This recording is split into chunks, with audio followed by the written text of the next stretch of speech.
Hi guys, আজকে আমরা unboxing করব আর হ্যান্ডস অন রিভিউ দেবো একটা কুইক রিভিউ জ্যাডকো ইউভা গো প্রজেক্টর। ইউভা গো একটা বাজেট ফ্রেন্ডলি প্রজেক্টর, যেটা 6,500 থেকে 6,000-এ পাওয়া যাচ্ছে অফার্স দিয়ে। আর রিফারবিশ যদি কেউ নেয় সেক্ষেত্রে আপনার এটা চলে আসছে আন্ডার 5,000-এ। সো এটা one of the value projector. So আমি এটা নিয়েছি রিফারবিশে।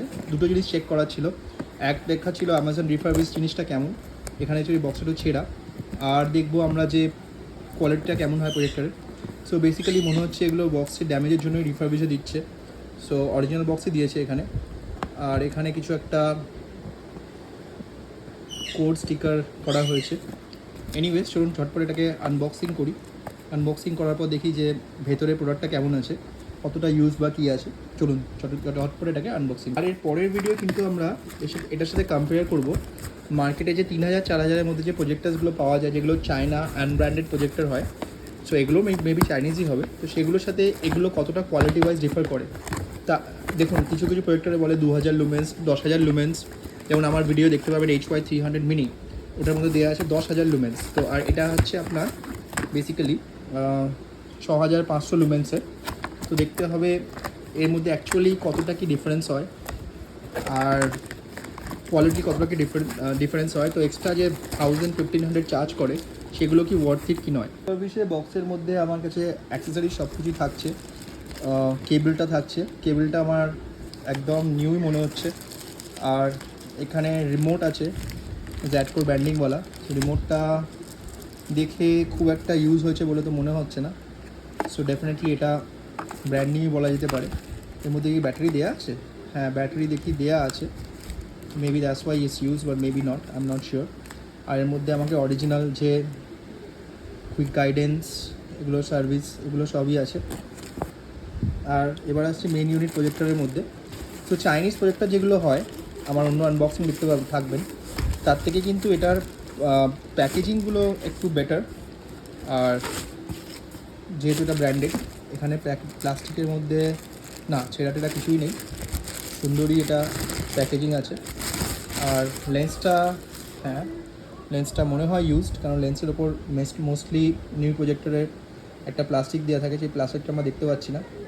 সো কিন্তু লেন্সে কোনো ধুলো ময়লা বা ফিঙ্গারপ্রিন্টস কিছু দেখতে পাচ্ছি না আমি। আর এখানে রয়েছে আপনার মেন ইউনিটটা, যেখানে হালকা এখানে একটা দাগ দেখতে পাচ্ছি আমরা, সেটা দাগ ছিল। এছাড়া গোটা ইউনিটে জ্যাডকোর ব্র্যান্ডিং, হুইলটাও প্রপারলি কাজ করছে। আর এখানে আর কিন্তু কোনো দাগ বা কিছু সেরকম, হ্যাঁ এটা দেখলে মনে হবে একটু ইউজ করা হয়েছে। আর এখানেও ক্লিনই আছে। এখানে রয়েছে আপনার এই HDMI আর পাওয়ার, 3.5mm জ্যাক, রিমোট রিসিভার আর USB কেবল। সো ওভারঅল যদি বলা হয়, এই যে রোটেশন হুইলটা আছে, এটা কিন্তু চায়নাগুলো দেবেন কাট কাট কাট কাট করে একটা ধাগে ধাগে যায়, কিন্তু এটা কিন্তু পুরো থ্রুলি গেল, এটা কিন্তু কোথাও আটকালো না। So definitely one of the good thing. So build quality, even রিমোটেরও বিল্ড কোয়ালিটি যদি বলি, একটু বেটার মনে হচ্ছে আমার। টাচ অ্যান্ড ফিলটা একটু বেটার। সুন্দর, এটাকে ঝটপট অন করি। ব্রাইটনেসটা ডিসেন্ট বলবো আমি। HY300 যে প্রজেক্টরগুলো আসে তার থেকে একটু বেটার, কিন্তু আমি যদি কম্পেয়ার করি আপনার HY320 মিনি, বা আমার কাছে মিনি আছে, তার সাথে কম্পেয়ার করি, তো এর থ্রো রেশিওটা কিন্তু কম। কারণ যেখানে আমি এখন প্রজেক্টরটা রেখেছি সেখান থেকে যদি HY320-কে মারা হয়, তাহলে এটা অনেক বড় স্ক্রিন প্রজেক্ট করে, যেখানে এটা কিন্তু অনেক কম স্ক্রিন প্রজেক্ট করছে। আর ব্রাইটনেস লেভেলটা আমি বলবো সিমিলার, সেটা আমার নেক্সট ভিডিও আমরা একটা কম্পারিজন করবো, সেটা আপনারা দেখতে পারেন। এখানে নেটিভ কিন্তু Android 13 দেওয়া হচ্ছে, এটা one of the best thing. So এখানে আশা করি কিছু লোডেড নেই না। এবারে এখানে আমাদের সিস্টেম আপগ্রেডস রয়েছে, অনলাইন আপগ্রেড আমরা একবার চেক করে নেবো যদি কিছু আপগ্রেড দেয়। সো না, কোনো ভার্সন আপগ্রেড তো নেই। আর সেকেন্ড থিং, এখানে একটা মিউট বাটনে আমার প্রেস হয়ে গেছিলো। এখানে সেকেন্ড থিং রয়েছে অ্যাবাউটে, দেখুন এখানে Android 13 রয়েছে, 16 GB, 1 GB র্যাম আর 8 GB স্টোরেজ রয়েছে। যেখানে ডিটেলস এখানে দেখতে পারেন। আর এখানে কিন্তু প্রজেক্টর সেটিংয়ের মধ্যে আমরা অটো পিস্টন পেয়ে যাচ্ছি, আর এখানে স্কেলটা মনে হয় একটুখানি কমানো আছে, তাই জন্য এটা এরকম হচ্ছিলো। অ্যাকচুয়ালি জুমটা কম বেশি করা যায়, তো আমি এটা অ্যাকচুয়ালি দেখবো ফ্যাক্টরি সেটিংটা কেরামের জন্য রিসেট করে দেবো। হ্যাঁ, রিসেট করার পর এটা এরকম কিছু স্ক্রিন সাইজ দিচ্ছে, তাও আমি বলবো কম্পেয়ার টু আমার যে প্রজেক্টর আছে H.320 তার থেকে এটা কিন্তু একটুখানি কম। এবার আমরা অটো স্পিকনটাকে অন করে দেবো। অটো স্পিকনটাকে অন করার পরে আমরা একটুখানি এটাকে সিলিংয়ে নিয়ে যাবো, দেখবো হ্যাঁ এটা অটো স্পিকনটা একটু টাইম নিচ্ছে ধরতে, কিন্তু হ্যাঁ ঠিকই আছে। সো ধরছে। আর এখানে যদি প্রপারলি করা হয় তাহলে আমাদের স্ক্রিন সাইজটা কিছু একটা এরম আসছে। পিস্টনটা একটুখানি আমি দেখলাম যে অন্যরকম আছে। হ্যাঁ, এবারে ঠিক হচ্ছে, একটু 19-20 আসছে, একটু ডান দিক বা দিক একটু হতে পারে। আমার যেখানে পয়সা রাখা আছে এটা একটু 19-20 আছে। এনিওয়েজ, তো গাইজ এই হচ্ছিল টোটাল আমাদের প্রজেক্টর সেট আপ। এবার ঝটপট আমরা এটাকে ইন্টারনেটে কানেক্ট করে নেবো, কিন্তু ব্ল্যাকসটা একটু ডিপ আছে। আর আমি দেখবো প্রজেক্টরে দুটো জায়গায় দুটো দাগ রয়েছে, আমি দেখতে পাচ্ছি।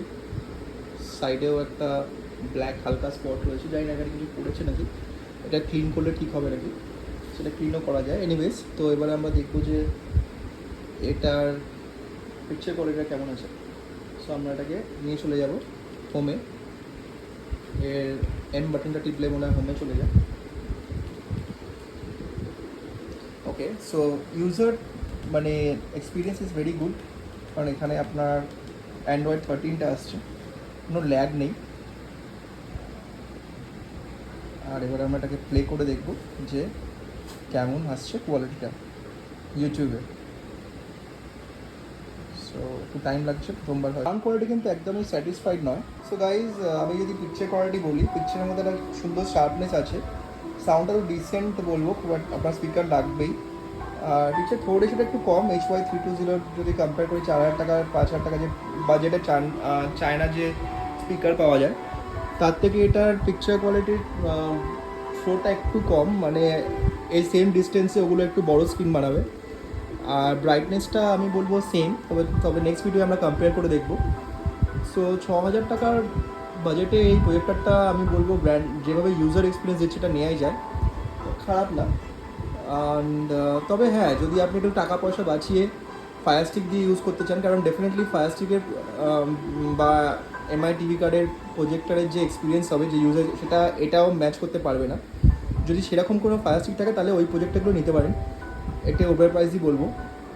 আর এমনি যদি আপনি মনে করেন ফায়ার স্টিক ইউজ করবেন না, তাহলে ডেফিনেট নেটিভ অ্যাপগুলো এখানে চলবে 720p-তে। আর দেখুন একটু আটকে গেল, যাই হোক। সো সেখানে এই ক্ষেত্রে এই প্রজেক্টটা নিতেই পারেন, ভ্যালু ফর মানি বলতে পারি। আর ভিডিওটা ভালো লাগলে চ্যানেলটাকে সাপোর্ট করবেন, আমি এরকম ভিডিও আরও নিয়ে আসবো। আর কোনো সাজেশন থাকলে কমেন্ট করে জানাবেন আর শেয়ার করবেন, তাহলে ভালো লাগে। আপনাদের ফিডব্যাক, আপনাদের সাপোর্ট ডেফিনেটলি আরও ইন্সপায়ার করে আমাদের ভিডিও বানানোর জন্য। আর এই কোনো স্পন্সর ভিডিও নয়, আমি নিজের পয়সা জিনিসগুলো কিনে আপনাদের ট্রু রিভিউটা দিই। ভিডিওকে ভালো লাগে ডেফিনেটলি চ্যানেলটাকে সাপোর্ট করবেন। Thank you.